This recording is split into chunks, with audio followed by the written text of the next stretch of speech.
Much has been said and written about the persistence of containers, or the supposed lack of persistence.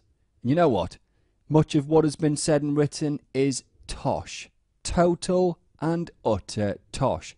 Not all of it, mind you, but enough of it. True it is, containers are an outstanding fit for non-persistent workloads. But it's not like containers, by design, can't persist data. They can, and they do. And you know what? We're seeing more and more solutions that make persistence even better with containers. But I don't want this to be chapter and verse on container persistence. All I'm going to say is this. When you create a container with Docker run, it goes into the running state. From there, we can stop it, restart it, stop it, restart it, stop it. I think you get the picture. But also, we can remove it. I mean, look, we can pause them and what have you as well. But as far as we're concerned, containers can be started, stopped, restarted ad infinitum, and ultimately removed. The thing is though, when you stop a container, it's not like it's gone forever, wiped out of existence. No, it's still there along with its data on the Docker host. So, if and when you restart it, shock horror, it's going to come back to life with all of its data intact. You see, it's not until you explicitly remove it with a docker rm command that you stand any chance of losing it. So seriously, you literally have to go weapons hot, fire at will, and intentionally wipe it out of existence before you stand a chance of losing it and losing its data. And even then, if its data's in a volume or some other persistent store, that data's not going to go away without a fight. My point being, in a lot of ways, containers are just like VMs. You start them, stop them, restart them, everything's good. It's not until you explicitly destroy or delete them that you risk losing them. Anyway, look, the container that we created before, that Hello World one, it was really short-lived and it didn't really do a great deal. A bit boring, yeah? Well, how about we go with this? Now, I appreciate it's a bit different to the last Docker run we did. So let's pass through it starting from the left. It's Docker run again, we're all good with that, asking the daemon to create us a new container. But this -d flag's new. That's telling the daemon to start the container in detached mode. Basically, throw it in the background and don't latch it onto my terminal here. Then we give it a name. Knock yourself out there as long as it's a unique name. Then we're mapping some network ports. Now, this particular container, you don't know this, I know that, right?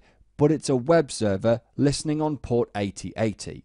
Well, we want to be able to access it from port 80 on the Docker host. So this 80:8080 business is saying map port 80 on the Docker host to port 8080 inside of the container.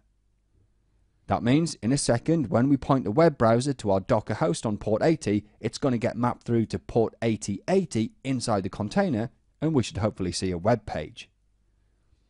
And then, last but not least, we tell it which image to use. But remember how last time we just said Ubuntu or Alpine, and this time we're saying Nigel Poulton / and then the name of the image? That's because top-level images are official images, and they're a bit special. They don't need their own separate namespace like this one. They live at the top level, indicating, hopefully, that they're reliable and from trustworthy sources. You see, once you get into the realms of second-level repos like this one, then I'm afraid you're totally at the mercy of people like me. And that's not so good, not so secure, and it's not so trustworthy. In theory, anyway. Anyway, we're creating a new container called web, we're mapping some ports, and we're basing it off of this image. Let's go. Okay, looks good. That return code of sorts there is the ID of the container that's been created. Now, to point a web browser to this Docker host. And there we go. Oh, good grief, the button even works. Sorry, this is an old image from a previous course. Never mind though. To be clear, this web browser is pointing to my Docker host that's hosting that container we just started. So this here is the Docker host's publicly accessible DNS name. We're hitting it on the default port of 80, and as we can see, we're obviously getting through to the web server that's running inside of the container. It's a beautiful thing. But back on our host here, Docker PS, and this is our container. Okay, the output's wrapped over a couple of lines, but container ID, image, command, how long ago it was created, look, it's up, port mappings, and its name. Well, if we go Docker stop web, then come back here, let's refresh this. Uh-oh, gone. Okay, what about if we Docker start web? Give this another refresh, and we're back in business. So that's a simple web container. Now let's try this. I'm going to go -IT this time. So instead of it being detached in the background, I actually want to interact with this one. So I'm saying open its standard in-stream and assign it a terminal. Then I'll name it. This is arbitrary, right? I'll base it off of Ubuntu latest. And I'll tell it to run bash. Ooh, subtle. But let me come to that in a second. In fact, no. Did any of you notice the change? Well done if you did, but don't worry if you didn't. I miss it all the time, so you're in good company if you did miss it. But what am I on about? Well, my prompt here just changed. I am now root at this funky hex string. How come? Well, I'm actually in the bash shell inside the container we just created. And I've changed the picture up here as well to show that. So if we go ping google.com, vim etc hosts. Okay, hang on. What's going on? Well, we're inside of that container, and containers are, for the most part, designed to be super lightweight. So even though this is an Ubuntu container, it's like bare bones, stripped down, furniture removed, and all the fat sucked out. The thing is, right, for the most part, you don't want to be SSHing into containers or anything and doing management stuff from them. I'm just showing you here that it is possible to have interactive containers and to get shell access into them. It's just not that common. Now, to exit from the container, I can type exit here, which if I do, the container itself is going to exit as well. So actually, let me show you this. Whoa. Just bash and the PS process that it forked. Really? Yeah, really. So containers are very often single process constructs. This particular container, yeah, we told it to run bin bash, the standard Linux shell if you're a Windows person. And guess what? It is running bash. It's just that it's running bash and only bash. Lightweight, remember?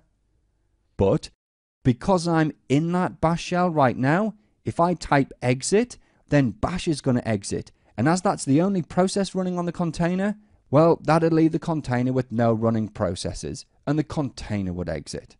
So I'm not going to do that. Another way to get out of a container without killing it is by pressing Ctrl P and Q. See, subtle again, but I'm out. And if we go Docker PS, okay, there it is, still running along with the web container. Now just real quick, things are a little bit different with Windows Server containers. They've got a bit more going on inside of them. It's just the way that the Windows kernel works. So Windows containers will likely show more than a single process. But you know what? Yeah, we've now run a few containers. I think we should quickly tidy up our mess before we go and recap what we've learned so far in this module. So first up, we want to stop our containers. Now, you can go Docker stop and then the container name or ID if you want. But you know what? That's a real pain when you've got a lot of them. Well, I'm going to wipe this machine clean, so I'm going to go Docker stop, yeah? And then instead of manually listing every container, I'm going to say run that against the output of this command. So the -A here after Docker PS says give us all containers, and the Q says be quiet, so just return container IDs. Effectively giving all container IDs to the Docker stop command. Okay, that stopped them all. We'll do the same again, but we'll change stop here to RM. Okay, that's them all removed. Just a quick check. Magic. The same for images. Okay, those are all the individual layers being deleted. A quick check again, and I reckon we're all clean. Let's go remind ourselves of the major things that we've learned.